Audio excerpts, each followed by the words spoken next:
Hello everyone, ಎಲ್ರಿಗೂ ನಮಸ್ಕಾರ. Welcome back to CMAS Academy. In today's video, we are going to learn the expenditure method of measuring GDP.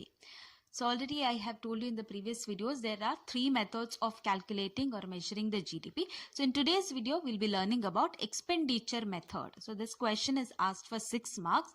ನಿಮ್ಮ question bank ಅಲ್ಲಿ 6 ಮಾರ್ಕ್ಸ್ಗೆ ಪ್ರಶ್ನೆಯನ್ನ ಕೇಳಿದ್ದಾರೆ. Okay, expenditure method of measuring GDP, national income ಅನ್ನ expenditure method ನಿಂದ ಹೇಗೆ calculate ಮಾಡೋದು. First of all let me tell you what is expenditure. So we know that expenditure ಅಂತ ಹೇಳಿದ್ರೆ ನಾವು ಸ್ಪೆಂಡ್ ಮಾಡುವಂಥದ್ದು, ಖರ್ಚು ಮಾಡುವಂಥದ್ದು ಅಲ್ವಾ. ಸೊ ಈ ಖರ್ಚುಗಳನ್ನ ಒಟ್ಟಿಗೆ ಸೇರಿಸಿದ್ರೆ ನಮಗೆ ನ್ಯಾಷನಲ್ ಇನ್ಕಮ್ ಅನ್ನ ಕ್ಯಾಲ್ಕುಲೇಟ್ ಮಾಡಬಹುದು ಅಂತ ಸಿಂಪಲ್ ಆಗಿ ಇದರ ಅರ್ಥ. So if you add up all the expenditures, the money that we are spending in a country, when we add up all of these expenditure, we do get the national income, or we can measure the GDP anta.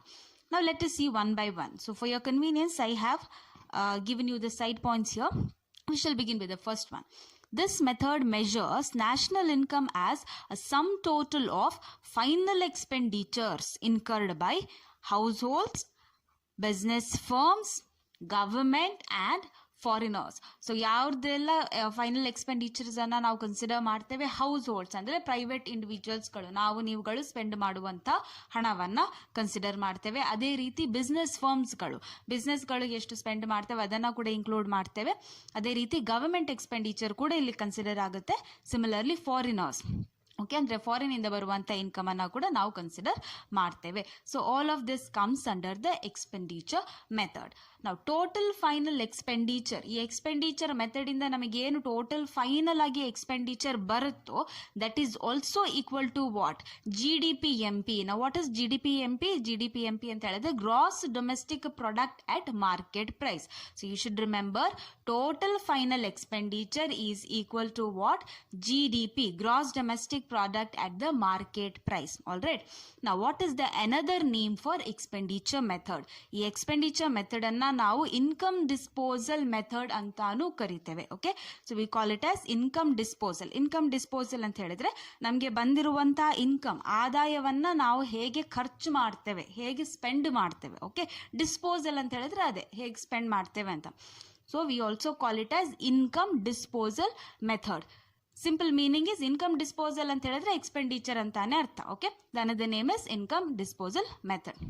So are we clear with these 3 points? All right. Okay, moving on. Now what are the components of final expenditure? ಈ final expenditure ಅನ್ನ calculate ಮಾಡಲಿಕ್ಕೆ ನಮಗೆ ಯಾವುದೆಲ್ಲ components ಬೇಕು, ಯಾವುದನ್ನೆಲ್ಲ ನಾವು total ಮಾಡಬೇಕು, add up ಮಾಡಬೇಕು ಅಂತ. So under final expenditure we have 4 components. How many? We have 4 components. First one, private final consumption expenditure. Now private ಅಂತ ಹೇಳಿದ್ರೆ ಪ್ರೈವೇಟ್ ಇಂಡಿವಿಜುವಲ್ಸ್ಗಳು ಸ್ಪೆಂಡ್ ಮಾಡುವಂಥದ್ದು. ಪ್ರೈವೇಟ್ ಇಂಡಿವಿಜುವಲ್ಸ್ ಅಂತ ಹೇಳಿದ್ರೆ ಹೌಸ್ ಹೋಲ್ಡ್ಸ್ಗಳು ಬರ್ತವೆ. Households it's nothing but me and you, every one, all of us. Okay, ನಾವು ನೀವುಗಳು ಸ್ಪೆಂಡ್ ಮಾಡುವಂತಹ ಹಣ ಏನಾಗುತ್ತೆ? ಪ್ರೈವೇಟ್ ಆಗುತ್ತೆ. Okay, so that is the private final consumption expenditure. So ಅದು ಯಾವುದರ ಮೇಲೆ ಇರಬಹುದು? ಗೂಡ್ಸ್ ಇರಬಹುದು, ಸರಕುಗಳ ಮೇಲೆ ನಾವು ಸ್ಪೆಂಡ್ ಮಾಡುವಂಥದ್ದು ಇರಬಹುದು. ಅದೇ ರೀತಿ ಸೇವೆಗಳ ಮೇಲೆ ಸ್ಪೆಂಡ್ ಮಾಡುವಂಥದ್ದು ಕೂಡ ಆಗಿರಬಹುದು. So it could be goods or services. Goods are of different kinds. We know that there are durable goods, ಅಂದ್ರೆ ಹೆಚ್ಚು ಬಾಳಿಗೆ ಬರುವಂತಹ ಗೂಡ್ಸ್ ಇರಬಹುದು. For example we for purchase sofa sets, television sets, refrigerators ಅಲ್ವಾ. So these are durable goods. ಅದೇ ರೀತಿ ನಾನ್ durable goods ಅಂತಾನು ಇದೆ. ನಾನ್ ಡ್ಯೂರೇಬಲ್ ಅಂತ ಹೇಳಿದ್ರೆ ಏನು? ಈ ವೆಜಿಟೇಬಲ್ಸ್ ಇರಬಹುದು, ಅಥವಾ ಮಿಲ್ಕ್ ಪ್ರಾಡಕ್ಟ್ಸ್ಗಳು, ನಮ್ಮ ಡೈಲಿ ಏನು ಕನ್ಸಂಪ್ಷನ್ಗೆ ನಾವು ಬಳಸುವಂತಹ ವೆಜಿಟೇಬಲ್ಸ್ ಇರ್ಬೋದು. So all these are non durable goods. Why non durable? Because that get spoiled within a day or so. So ಬೇಗನೆ ಅದು ಹಾಳಾಗಿ ಹೋಗುವಂತಹ ವಸ್ತುಗಳನ್ನು ನಾವು ನಾನ್ ಡ್ಯೂರೇಬಲ್ ಅಂತ ಕರಿತೇವೆ. ಅದೇ ರೀತಿ semi durable, so which will be there for a little more longer period of time. So goods can be classified as durable, non durable or semi durable. So ಗೂಡ್ಸ್ಗಳ ಮೇಲೆ ನಾವು ಸ್ಪೆಂಡ್ ಮಾಡುವಂಥ ಹಣ ಇರ್ಬೋದು. ಅದೇ ರೀತಿ ಸರ್ವಿಸಸ್ಗಳ ಮೇಲೆ, ಅಂದರೆ ಡಾಕ್ಟರ್ ಹತ್ರ ನೀವು ಹೋದರೆ ಅವರಿಗೆ ಪೇ ಮಾಡುವಂಥ ಫೀಸ್ ಇರ್ಬೋದು, ಲಾಯರ್ಸ್ ಹತ್ರ ಹೋದರೆ ನೀವು ಅವರಿಗೆ ಪೇ ಮಾಡುವಂಥ ಫೀಸ್ ಇರ್ಬೋದು. ಸೊ ಈ ಎಲ್ಲ ಸೇವೆಗಳ ಮೇಲೆ ನಾವು ಸ್ಪೆಂಡ್ ಮಾಡುವಂಥ ಹಣವನ್ನೆಲ್ಲ ಯಾವುದರಲ್ಲಿ ನಾವು ಕ್ಯಾಲ್ಕುಲೇಟ್ ಮಾಡ್ತೇವೆ? Private final consumption expenditure. Clear with the first component? Yeah. Okay, ನಾವು Coming to the second one, that is government final consumption expenditure. So private individuals ಗಳು ಕನ್ಸಂಪ್ಷನ್ ಮಾಡುವಂತಹ ಎಕ್ಸ್ಪೆಂಡಿಚರ್ ಅನ್ನ ನಾವು ಕ್ಯಾಲ್ಕುಲೇಟ್ ಮಾಡಿದ್ವಿ. ಸೆಕೆಂಡ್ ಕಾಂಪೊನೆಂಟ್ ಏನು, government ಏನೆಲ್ಲ spend ಮಾಡ್ತದೆ ಅದನ್ನ ಕೂಡ ನಾವು ಈ ಎಕ್ಸ್ಪೆಂಡಿಚರ್ ಮೆಥಡ್ ಅಲ್ಲಿ ಇನ್ಕ್ಲೂಡ್ ಮಾಡ್ತೇವೆ. ಓಕೆ, ನಾವು ಗವರ್ಮೆಂಟ್ ಯಾವುದಕ್ಕೆ ಸ್ಪೆಂಡ್ ಮಾಡುತ್ತೆ? Does it buy property? No, government property own ಮಾಡುವಂತ ಎಕ್ಸ್ಪೆಂಡಿಚರ್ ಅಲ್ಲ. Here government final consumption expenditure ಅಂತ ಹೇಳಿದ್ರೆ ಲಾ ಆ್ಯಂಡ್ ಆರ್ಡರ್ನ ಮೇಲೆ, ಓಕೆ, ಅಥವಾ ಡಿಫೆನ್ಸ್ನ ಮೇಲೆ, ಡಿಫೆನ್ಸ್ಗಿರ್ಬೋದು, ಅದೇ ರೀತಿ ಎಜುಕೇಷನ್ ಶಿಕ್ಷಣ ವ್ಯವಸ್ಥೆಗೆ ಕೂಡ, ಅಥವಾ ರೋಡ್ಸ್ಗಳನ್ನು ಕನ್ಸ್ಟ್ರಕ್ಟ್ ಮಾಡಲಿಕ್ಕೆ, ಇನ್ಫ್ರಾಸ್ಟ್ರಕ್ಚರನ್ನು ಬಿಲ್ಡ್ ಮಾಡಲಿಕ್ಕೆ ಗವರ್ಮೆಂಟ್ ಸ್ಪೆಂಡ್ ಮಾಡುವಂಥ ಹಣವನ್ನು ನಾವು ಗವರ್ಮೆಂಟ್ ಫೈನಲ್ ಕನ್ಸಂಪ್ಷನ್ ಎಕ್ಸ್ಪೆಂಡಿಚರ್ ಅಲ್ಲಿ ಇನ್ಕ್ಲೂಡ್ ಮಾಡ್ತೇವೆ. Clear? So that is our second component. So first one I told you, private ಇಂಡಿವಿಜುವಲ್ಸ್ಗಳು ಸ್ಪೆಂಡ್ ಮಾಡುವಂಥ ಹಣ. ಸೆಕೆಂಡ್ ಒನ್, ಗವರ್ಮೆಂಟ್ ಸ್ಪೆಂಡ್ ಮಾಡುವಂಥ ಹಣ, that may be on law and order, defence, road constructions, or any kind of infrastructure development, and also on education. Third one, gross domestic capital formation.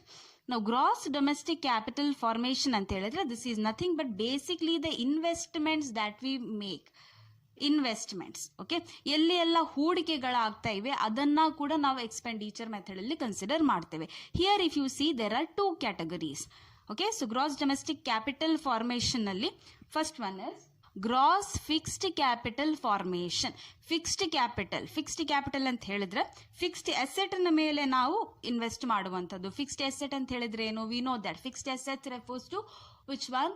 Machineries, then you have a building, all of these are coming under fixed assets. So if a company, if a business, or if any individual is spending amounts on fixed assets, that will be considered under gross fixed capital formation. Okay, so this one is done. Next one, inventory investment. Inventory ಅಂತ ಹೇಳಿದ್ರೆ ಸ್ಟಾಕಿನ ಮೇಲೆ, okay, stock ಅನ್ನ purchase ಮಾಡಲಿಕ್ಕೆ ಫರ್ಮ್ಸ್ಗಳು invest ಮಾಡ್ತವೆ. So ಅದನ್ನ ಕೂಡ ನಾವು ಇದರಲ್ಲಿ ಕನ್ಸಿಡರ್ ಮಾಡ್ತೇವೆ. That comes under inventory investment. So how do you calculate this inventory investment?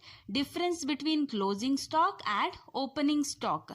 ಎಷ್ಟು ಚೇಂಜ್ ಆಗಿದೆ ಸ್ಟಾಕ್ನಲ್ಲಿ ಅಷ್ಟನ್ನ ಮಾತ್ರ ನಾವು ಇನ್ವೆಂಟರಿ ಇನ್ವೆಸ್ಟ್ಮೆಂಟ್ ನಲ್ಲಿ ಕ್ಯಾಲ್ಕುಲೇಟ್ ಮಾಡ್ತೇವೆ. ಅಂದರೆ ಕ್ಲೋಸಿಂಗ್ ಸ್ಟಾಕ್ ಈಗ ಸದ್ಯಕ್ಕೆ ಎಷ್ಟಿದೆ, ಓಪನಿಂಗ್ ಸ್ಟಾಕ್ ಎಷ್ಟಿತ್ತು, ಆ ಅವೆರಡರ ಮಧ್ಯೆ ಎಷ್ಟು ವ್ಯತ್ಯಾಸ ಇದೆ ಅದನ್ನ ಮಾತ್ರ ನಾವು ಕ್ಯಾಲ್ಕುಲೇಟ್ ಮಾಡುವಂಥದ್ದು. Okay, so are we clear with the third component, that is gross domestic capital formation. Under that I told we have gross fixed capital formation and inventory investment. All right. Now the last component, fourth component is net exports. Now what is net exports? Now when I told you the first point, I told you the method measures all the final expenditures incurred by households, business firms, government and foreigners. Now that foreigners part will come here. Net exports ಅಂತ ಹೇಳಿದ್ರೆ the difference between exports and imports. Okay, exports ಅಂದರೆ ರಫ್ತು ಮಾಡುವಂಥದ್ದು. ರಫ್ತು export ಅಂತ ಹೇಳಿದ್ರೇನು, ನಾವು ನಮ್ಮ ಕಂಟ್ರಿಯಿಂದ ಹೊರ ದೇಶಕ್ಕೆ ಗೂಡ್ಸ್ ಅನ್ನ ಸೇಲ್ ಮಾಡಿದಾಗ ನಮ್ಗೆ ಹಣ ಬರುತ್ತೆ ಅಲ್ವಾ. ಇಂಪೋರ್ಟ್ಸ್ ಅಂತ ಹೇಳಿದ್ರೇನು, ನಾವು ಹೊರ ದೇಶದಿಂದ ನಮಗೆ ಬೇಕಾಗಿರುವಂಥ ಸರಕುಗಳನ್ನು ತರಿಸಿಕೊಳ್ಳುವಂಥದ್ದು ಅಥವಾ ಸೇವೆಗಳನ್ನು ಆಗಿರಬಹುದು ತರಿಸಿಕೊಳ್ಳುವಂಥದ್ದು. That is import. So for those who do not know what is the meaning of export and import, remember, export means we are selling to other countries, import means we are buying from other countries. Am I clear? All right. So net exports ಅಂತ ಹೇಳಿದ್ರೆ difference between the exports and imports. So export ಮತ್ತು import ಇರುವಂತಹ difference ಅನ್ನ calculate ಮಾಡಿದ್ರೆ ನಮಗೆ net exports ಎಷ್ಟು ಅಂತ ಸಿಗುತ್ತೆ. So these are the 4 components of final expenditure. So ಯಾವ್ದೆಲ್ಲ? ಮೊದಲನೇದು private final consumption expenditure. Second one, government final consumption expenditure. Thirdly, gross domestic capital formation, which is basically the investment. All right. Fourth one is net exports. So ಎಲ್ಲ components ಅನ್ನ ನಾವು calculate ಮಾಡಿದಾಗ ನಮಗೆ final expenditure ಸಿಗುತ್ತೆ.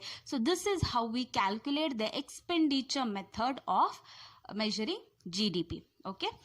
Now I have given a small formula for you to remember very easily, which is y is equal to, y ಅಂತ ಹೇಳಿದ್ರೆ expenditure ಅಂತ ನಾವು usually ಬರೀತೇವೆ.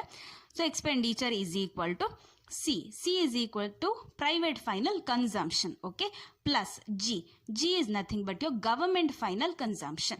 Plus I is nothing but the investment, gross domestic capital formation ಅಂತ ಹೇಳಿದ್ರೆ, gross domestic capital formation ಅಂತ ಹೇಳಿದ್ರೆ ಬೇರೆ ಏನೂ ಅಲ್ಲ, ಇನ್ವೆಸ್ಟ್ಮೆಂಟ್. ಅದು ಫಿಕ್ಸ್ಡ್ ಅಸೆಟ್ನ ಮೇಲೆ ಇನ್ವೆಸ್ಟ್ಮೆಂಟ್ ಇರಬಹುದು, ಇನ್ವೆಂಟ್ರಿಯ ಮೇಲೆ ಇನ್ವೆಸ್ಟ್ಮೆಂಟ್ ಇರಬಹುದು, ಆಯ್ತಾ. So investment plus N X ಏನು, ನೆಟ್ ಎಕ್ಸ್ಪೋರ್ಟ್. ಸೊ ಇವೆಲ್ಲವುಗಳನ್ನು ನಾವು ಟೋಟಲ್ ಮಾಡಿದ್ರೆ ನಮಗೇನು ಬರುತ್ತೆ, expenditure ಸಿಗುತ್ತೆ. So this is how we calculate the national income using the expenditure method. I hope the concept is clear. ಮತ್ತೆ ಏನಾದರೂ ಡೌಟ್ ಇದ್ರೆ, ಏನಾದರೂ ಕ್ಲಾರಿಫಿಕೇಶನ್ಸ್ ಬೇಕಿದ್ರೆ, as usual please do write it in the comment section. I'll be happy to help you all. Thank you so much for watching the video. See you in the next video. Till then, take care. Bye. Namaste.